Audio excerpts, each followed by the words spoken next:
ಚಿಕ್ಕಬಳ್ಳಾಪುರ ನಗರದಲ್ಲಿ ಚಿಕ್ಕಬಳ್ಳಾಪುರ ವಕೀಲರ ಸಂಘದ 2024-25ನೇ ಮತ್ತು 2025-26ನೇ ಸಾಲಿನ ಅಧ್ಯಕ್ಷ ಉಪಾಧ್ಯಕ್ಷ ಮತ್ತು ಸಿಂಡಿಕೇಟ್ ಅಭ್ಯರ್ಥಿಗಳ ಚುನಾವಣೆ ನಡೆಯಿತು. ಮತದಾನ ಪ್ರಕ್ರಿಯೆ ಜಿಲ್ಲಾ ನ್ಯಾಯಾಲಯದ ವಕೀಲರ ಭವನದಲ್ಲಿ ಮತದಾನ ಪ್ರಕ್ರಿಯೆ ನಡೆಯಿತು.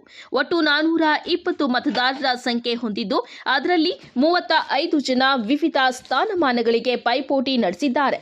ಬೆಳಿಗ್ಗೆ 8 ಗಂಟೆಯಿಂದ ಆರಂಭವಾದ ಮತದಾನ ಪ್ರಕ್ರಿಯೆ ಶಾಂತಿಯುತವಾಗಿ 3 ಗಂಟೆಯವರೆಗೂ ನಡೆಯಿತು. ಅಭ್ಯರ್ಥಿಗಳು ತಮಗೆ ಮತ ನೀಡುವಂತೆ ಮತದಾರರ ಬಳಿ ಕೇಳಿಕೊಂಡಿದ್ದು ವಿಶೇಷವಾಗಿತ್ತು.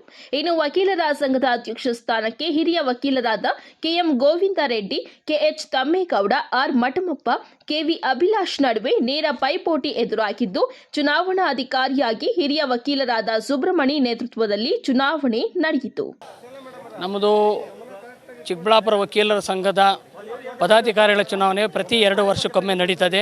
ಅದೇ ಪ್ರಕಾರ ಈ ಬಾರಿ 2024, 25, 26 ಸಾಲಿನ ಚುನಾವಣೆಯನ್ನು ಇವತ್ತು ನಡೆಸ್ತಾ ಇದ್ದೀವಿ. ಒಟ್ಟು ಮತದಾರರು 420 ಇದ್ದಾರೆ. ಒಟ್ಟು ಸ್ಪರ್ಧಿಗಳು 35 ಜನ ಇದ್ದಾರೆ. ಶಾಂತಿಯುತವಾಗಿ ವಕೀಲರ ಸಹಕಾರದಿಂದ ಮತದಾನ ನಡೀತಾ ಇದೆ. ಮುಂದೆ ಬರ್ತಕ್ಕಂಥ ಪದಾಧಿಕಾರಿಗಳು ವಕೀಲರಿಗೆ ಮತ್ತು ಕಿರಿಯ ವಕೀಲರಿಗೆ ಅವರು ಒಳ್ಳೆಯ ಒಂದು ಬೆಂಬಲ ಕೊಟ್ಟು ಅವರ ಶ್ರೇಯೋಭಿಲಾಷಿಗೆ ಅವರು ಪ್ರಯತ್ನ ಪಡ್ತಾರೆ ಅಂತಕ್ಕಂಥ ನಂಬಿಕೆ ನಮ್ಮ ಎಲ್ಲ ವಕೀಲರಿಗೂ ಇದೆ. ಚುನಾವಣೆ ಭಾಳ ಶಾಂತಿಯುತವಾಗಿ ನಡೀತಾ ಇದೆ, ಸ್ಪರ್ಧಾತ್ಮಕವಾಗಿದೆ, ಭಾಳ ಚೆನ್ನಾಗಿ ನಡೀತಾ ಇದೆ. ಚುನಾವಣೆ ವಾತಾವರಣ ಭಾಳ ಶಾಂತಿಯುತವಾಗಿದೆ.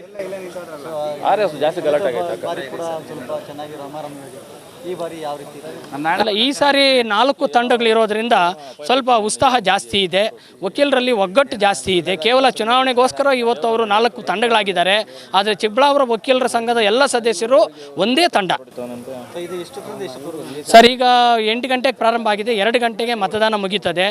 3 ಗಂಟೆಯಿಂದ ಮತ ಎಣಿಕೆ ಪ್ರಾರಂಭ ಆಗ್ತದೆ.